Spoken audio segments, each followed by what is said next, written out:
Hi hello ವೀಕ್ಷಕರೇ, welcome to simple Bhagya kitchen.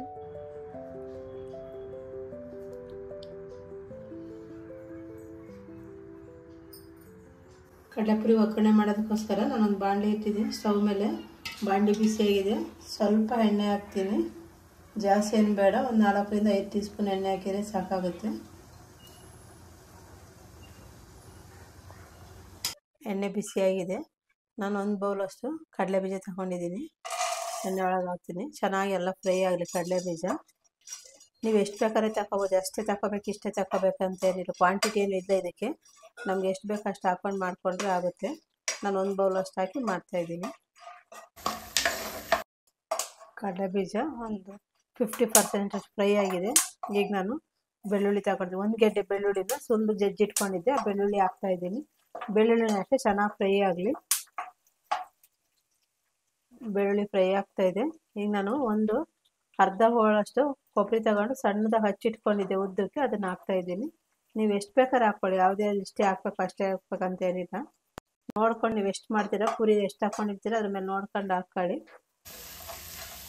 ಅದಕ್ಕೋಸ್ಕರ ನಾನು ಬ್ಯಾಡಿಗೆ ಮೆಣಸಿನ್ಕಾಯಿ ತಗೊಂಡು ಸಣ್ಣದಾಗಿ ಹಚ್ಕೊಂಡಿದ್ದೆ, ಅದನ್ನು ಹಾಕ್ತಾ ಇದ್ದೀನಿ. ನೋಡಿ, ನೀವು ಖಾರದ ಮೆಣಸಿನ್ಕಾಯಿ ಬೇಕಾದರೆ ಖಾರದ ಮೆಣಸಿನ್ಕಾಯಿನೇ ಹಾಕ್ಕೊಳ್ಳಿ. ನಾನು ಖಾರದ ಪುಡಿನ ಯೂಸ್ ಮಾಡ್ತಾಯಿದ್ದೀನಿ, ಅದಕ್ಕೋಸ್ಕರ ಬ್ಯಾಡಿಗೆ ಮೆಣಸಿನ್ಕಾಯಿ ಹಾಕ್ತಾ ಇದ್ದೀನಿ. ನಿಮ್ಗೆ ಯಾವ್ದು ಮೆಣಸಿನ್ಕಾಯಿ ಬೇಕೋ ಆ ಮೆಣಸಿನ್ಕಾಯಿ ಹಾಕ್ಕೊಳ್ಳಿ. ಕರಿಬೇವು ಹಾಕ್ತಾ ಇದ್ದೀನಿ, ಹಸಿ ಕರಿಬೇವು. ಅದು ಅಷ್ಟೇ ಚೆನ್ನಾಗಿ ಎಣ್ಣೆಗೆ ಫ್ರೈ ಆಗಬೇಕು. ಅದು ಅಷ್ಟು ಉರ್ಗಡ್ಲೆ ತಗೊಂಡಿದ್ದೀನಿ, ಉರ್ಗಡ್ಲೆನ ಹಾಕ್ತಾ ಇದ್ದೀನಿ. ಅದು ಅಷ್ಟೆಲ್ಲ ಚೆನ್ನಾಗಿ ನೀಟಾಗಿ ಫ್ರೈ ಆಗಬೇಕು, ಕ್ರಿಸ್ಪಿ ಆಗಿರಬೇಕು. ಕಡಲೆಪುರಿ ಜೊತೆ ಮಿಕ್ಸ್ ಮಾಡಿದ್ರೆ ಕ್ರಿಸ್ಪಿ ಆಗಿರಬೇಕು. ಅದು ನೆಟ್ಲೆತ್ತಿರ್ಬಾರ್ದು, ನೀಟಾಗಿ ಫ್ರೈ ಮಾಡ್ಕೊಳ್ಳೋಣ. ಚೆನ್ನಾಗಿ ಎಲ್ಲ ಫ್ರೈ ಆಗಿದೆ.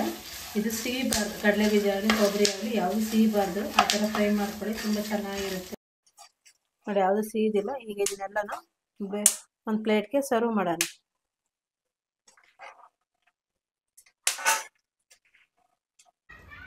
ಅದೇ ಬಾಂಡಿಗೆ 1-2 ಸ್ಪೂನ್ ಅಷ್ಟು ಎಣ್ಣೆ ಹಾಕೋಣ. ಜಾಸ್ತಿ ಹಾಕೋದು ಬೇಡ, 1-2 ಸ್ಪೂನ್ ಹಾಕಿದ್ರೆ ಸಾಕು. ನಾನು 1 ಪ್ಯಾಕೆಟ್ ಪೂರಿ ಇವತ್ತು ಒಗ್ಗರಣೆ ಮಾಡ್ತಾಯಿದ್ದೀನಿ, ಹಂಗಾಗಿ 2 ಸ್ಪೂನ್ ಎಣ್ಣೆ ಹಾಕ್ತಾಯಿದ್ದೀನಿ. ಕಮ್ಮಿ ಉರಿಯಲ್ಲೇ ಮಾಡ್ಕೊಳ್ಳಿ, ಉರಿ ಜಾಸ್ತಿ ಮಾಡ್ಕೋಬೇಡಿ. ಇದಕ್ಕೆ ನಾನು ಎಣ್ಣೆ ಬಿಸಿಯಾಗಿದೆ. 1 ಟೀ ಸ್ಪೂನಷ್ಟು ಖಾರದ ಪುಡಿ ಹಾಕ್ತಾಯಿದ್ದೀನಿ. ಹಾಗೆ 1/4 ಟೀ ಸ್ಪೂನಷ್ಟು ಅರಿಶಿನ ಪುಡಿ, 1 ಸ್ಪೂನಷ್ಟು ಉಪ್ಪು ಹಾಕ್ತಾಯಿದ್ದೀನಿ. ನಾನು ಇವಾಗ ಸಪ್ಪೆ ಪುರಿ ತಗೊಂಡಿದ್ದೀನಿ. ನೀವೇನಾದ್ರು ಉಪ್ಪಿನ ಪುರಿ ತಗೊಂಡ್ರೆ ಉಪ್ಪು ಕಮ್ಮಿ ಹಾಕ್ಕೊಳ್ಳಿ. ಸಪ್ಪೆ ಪುರಿ ಆದರೆ ಸ್ವಲ್ಪ ಉಪ್ಪು ಹಾಕ್ಕೊಳ್ಳಿ. ಎಲ್ಲ ಹಾಕಿದ್ದಾಗಿದೆ. ಈಗ ಕಮ್ಮಿ ಉರಿಯಲ್ಲಿ, ಉರಿ ಜಾಸ್ತಿ ಮಾಡ್ಕೊಬೇಡಿ, ನೀಟಾಗಿ ಎಲ್ಲ ಮಿಕ್ಸ್ ಮಾಡೋಣ.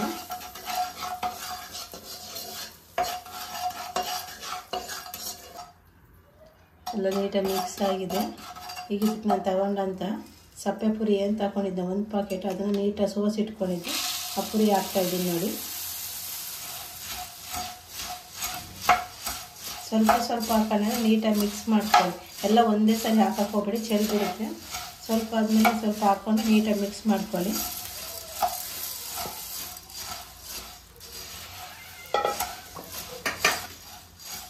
ಈ ಥರ ಎಲ್ಲ ನೀಟಾಗಿ ಮಿಕ್ಸ್ ಆದಮೇಲೆ ಸ್ಟವ್ ಆಫ್ ಮಾಡ್ಕೊಳ್ಳೋಣ. 1-2 ಸೆಕೆಂಡ್ ಸ್ಟವ್ ಆನಲ್ಲೇ ಇಟ್ಕೊಂಡು ನೀಟಾಗಿ ಮಿಕ್ಸ್ ಮಾಡ್ಕೊಳ್ಳೋಣ. ಪುರಿ ಏನಾದರೂ ಮೆತ್ತಗಿದ್ರೆ ಕ್ರಿಸ್ಪಿ ಆಗುತ್ತೆ. ನೋಡಿ, ಈ ಥರ ಪೌಡ್ರ್ ಥರ ಆಗುತ್ತೆ. ಈ ಥರ ಆಗಬೇಕು, ಚೆನ್ನಾಗಿರುತ್ತೆ ಕ್ರಿಸ್ಪಿಯಾಗಿದ್ದರೆ. ಈಗ ಸ್ಟವ್ ಆಫ್ ಮಾಡೋಣ. ಸ್ಟವ್ ಆಫ್ ಮಾಡಿದ್ದೀನಿ. ಈಗ ನಾನೇನು ಫಸ್ಟೇ ತಗೊಂಡು ಎಲ್ಲ ಫ್ರೈ ಮಾಡಿ ಇಟ್ಕೊಂಡಿದ್ದೀನಿ, ಅದನ್ನು ಹಾಕ್ತಾಯಿದ್ದೀನಿ. ನಾನು ಕಡಲೆ ಬೀಜ, ಉರ್ಗಡ್ಲೆ, ಕೊಬ್ಬರಿ ಎಲ್ಲನೂ ಹಾಕಿ ನೀಟಾಗಿ ಮಿಕ್ಸ್ ಮಾಡೋಣ. ನೀಟಾಗಿ ಮಿಕ್ಸ್ ಮಾಡಿದ್ದೀನಿ. ನಾನು ಮಾಡಿದಂಥ ಪುರಿ ಒಗ್ಗರಣೆ ರೆಡಿಯಾಗಿದೆ. ಇದನ್ನು ಯಾರಾದರೂ ಗೆಸ್ಟ್ ಮನೆಗೆ ಬಂದಾಗ ಟೀ ಜೊತೆ ಇದನ್ನು ಸರ್ವ್ ಮಾಡಿದರೆ ತುಂಬ ಚೆನ್ನಾಗಿರುತ್ತೆ. ನಮಗೂ ಸಂತೋಷ ಆಗುತ್ತೆ, ಏನೋ ಒಂದು ಮಾಡಿಕೊಟ್ಟಿದ್ದೀವಲ್ಲ ಟೀ ಜೊತೆ ಅನ್ನೋಂಗೆ. ಅವರು ಇಷ್ಟಪಟ್ಟು ತಿಂತಾರೆ. ಮತ್ತು ಮಳೆ ಟೈಮಾಗೆ ಇದು ಮಾಡಿ ರೆಡಿ ಮಾಡಿ ಇಟ್ಕೊಂಡ್ರೆ ಯಾವಾಗ ಬೇಕಾದ್ರೂ ಹೊರಗಡೆಯಿಂದ ಬಂದಾಗ, ಮಳೆಯಲ್ಲಿ ನಿಂತ್ಕೊಂಡು ಬಂದಾಗ ಆ ಟೈಮಲ್ಲಿ ಕೊಟ್ಟರೆ ಅವರು ಕ್ರಿಸ್ಪಿಯಾಗಿರುತ್ತಲ್ಲ ಬಾಯಿಗೆ, ಹಂಗಾಗಿ ಅವರು ಇಷ್ಟಪಟ್ಟು ತಿಂತಾರೆ. ಮನೆ ಮಕ್ಕಳು, ದೊಡ್ಡವರು, ಚಿಕ್ಕವರು ಎಲ್ಲರೂ ಅಷ್ಟೇ. ಇದು ನೋಡಿದರೆ ವೀಕ್ಷಕರು, ಇವತ್ತು ನಾನು ಎಷ್ಟು ಈಸಿಯಾಗಿ, ಎಷ್ಟು ಕ್ವಿಕ್ಕಾಗಿ ಕಡಲೆಪುರಿ ಒಗ್ಗರಣೆ ಮಾಡಿದೆ ಅಂತ.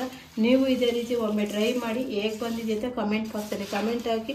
ಹಾಗೆ ನಮ್ಮ ಚಾನಲ್ನ ಸಬ್ಸ್ಕ್ರೈಬ್ ಮಾಡ್ಕೊಂಡ್ರೆ ನೋಡ್ತಾ ಇದ್ದೀನಿ, ದಯವಿಟ್ಟು ಸಬ್ಸ್ಕ್ರೈಬ್ ಮಾಡಿಕೊಂಡು ನಮ್ಮ ಚಾನಲ್ನ ನೋಡಿ. ಪಕ್ಕದಲ್ಲಿರೋ ಬೆಲ್ ಐಕನ್ ಬಟನ್ನ ಕ್ಲಿಕ್ ಮಾಡಿ, ಆಲ್ ಅಂತ ಸೆಲೆಕ್ಟ್ ಮಾಡಿ, ಶೇರ್ ಮಾಡಿ, ಲೈಕ್ ಮಾಡಿ, ಸಬ್ಸ್ಕ್ರೈಬ್ ಮಾಡಿ.